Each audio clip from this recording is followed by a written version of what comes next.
911, do you have an emergency? Today on Rescue 911. Plus, when carbon monoxide gas takes its toll on a family of 10, one call could make the difference on Rescue 911.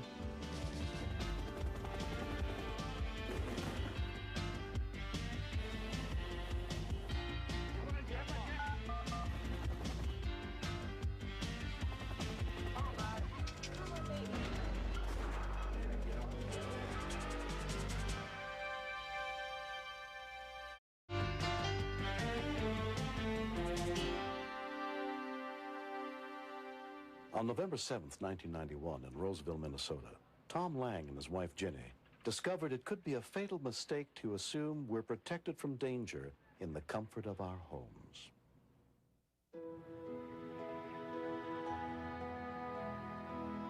That morning, their 8 adopted children were at home, asleep in their rooms on the top floor of the house.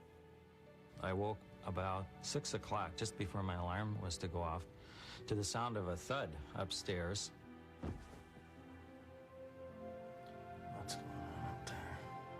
Thought perhaps this was one of our restless children who had fallen out of bed. But immediately after that, there was another thud and some crying, and I thought I had to investigate that.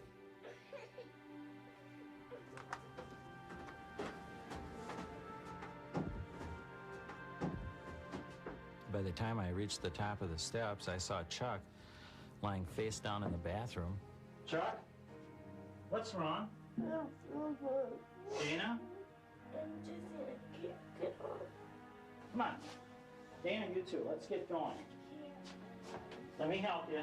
No, I can't. You can walk. Can't. Come on. Atta girl. I saw Tina in the hall, and I asked her how she was doing, and she said she was sick too.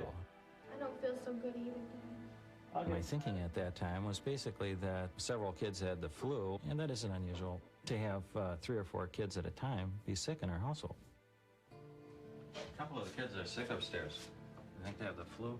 I told Tom that I just couldn't get up then because I just felt too nauseated. I'll take care of it. I was trying to think through what might be going on. Why would so many family members be sick? Tom, a physician, went to get some Tylenol. When I got back upstairs, I found Jason lying on the hallway floor. Jason! It was at this point that I really became concerned. Christina! Christina! And I thought there was more to this perhaps than just the flu. Thinking there might be a gas leak, Tom went to the basement to check the heaters.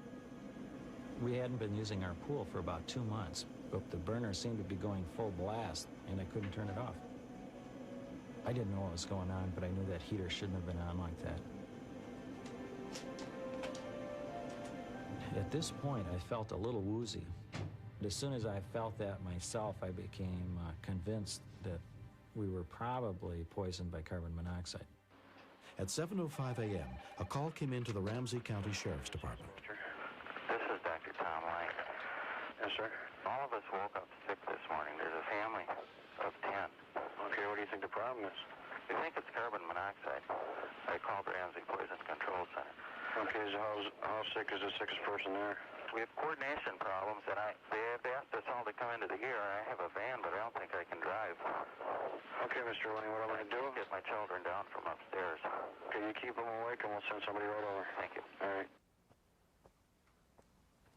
It was important to keep the kids moving and crawling and getting down to the fresh air, because as long as they stayed where they weren't going to be safe. After my dad had called 911, I was wondering if they were going to be there in time in order to save us. All you're thinking at that moment is, am I going to survive? Are we going to survive as a family?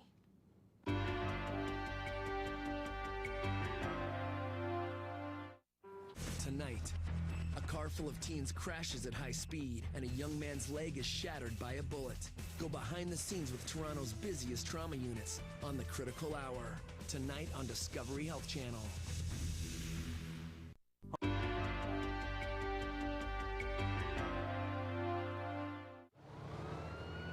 Rescue units were immediately dispatched, including paramedic Denise DeMars. Carbon monoxide poisoning is real serious, and it's a a cumulative thing. You can get more and more and more, and if you don't get rid of it, you can go into respiratory arrest, cardiac arrest, and you will die from it. Cindy, come on. You can do it, can't you? The kids were so sick. We were so sick. You can't stand up. You can't move. Johnny, okay? Mobilizing those kids when they're that way. You hardly have the strength, but yet you know you have to do it. It's like being in a fire. You've got to move. Keep going. They kept saying, I can't. And we said, you've got to. You've got to. This is your life. Because of the large number of victims, extra rescue units were sent. Within 10 minutes of the call, rescue workers, including Fire Chief Joel Hewitt, began arriving at the scene. I immediately got out of the truck with my personnel and I told them to go and systematically search the house from the north end to the south end, looking in the closets, under the beds, in the bathrooms, wherever a person could be. They were all in different stages of consciousness. Some were vomiting, some had severe headaches. And we had just a steady stream of people, firefighters coming down the stairs with victims in their arms. We knew we were in a race against time. We still had to get them to the hospital fast. We had to treat them fast because if the carbon monoxide isn't cleared from the system, they could have come out with permanent brain damage or permanent damage to their respiratory system or their hearts. These kids were not out of the woods, even though they were out of the house. My job was to try and assess all 10 people at once, see who was the worst. I had them all look at me and said, raise your hand if you think you have to throw up. Raise your hand if you have a headache.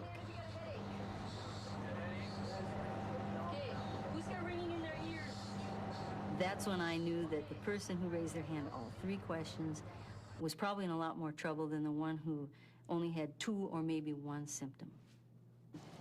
Immediately, we routed them to the Hennepin County Medical Center because they have a decompression chamber there. County for the hyperbaric chamber.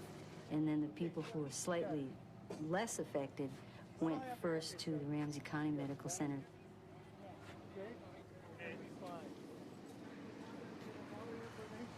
I thought that all of us could have lost our lives within minutes, perhaps seconds. It was just too close.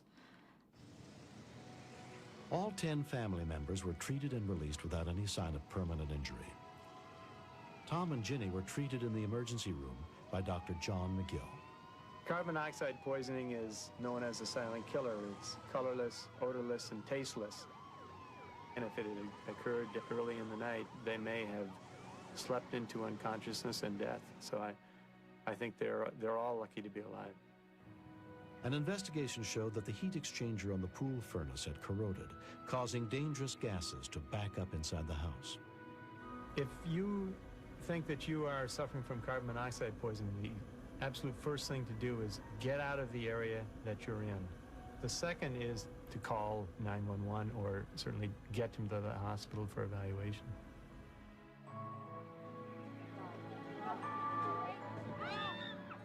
A month after the incident, the memories of that morning are still vivid for the whole Lang family. My dad helped us through it all.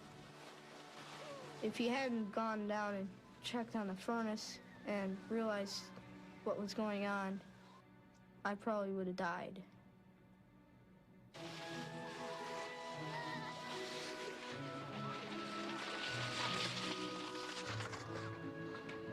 Way to go!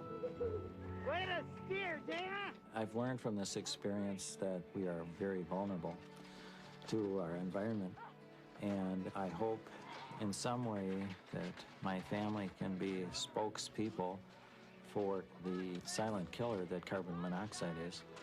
Holy cow! Oh, I can't believe it. The rescuers that were here that morning, I'm telling you, I was ready to hug every one of them. They went to their job and they did a superb job. I get goose pimples when I say that because they're great. They're great. They're fantastic. I I think definitely the incident has brought us closer together as a family. Fine. It's really, really scary to think that we could have all died that morning, you know.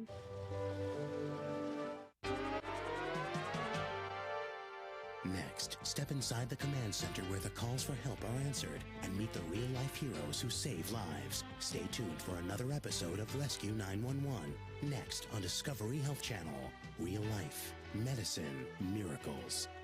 Mr. Shapiro, step out of the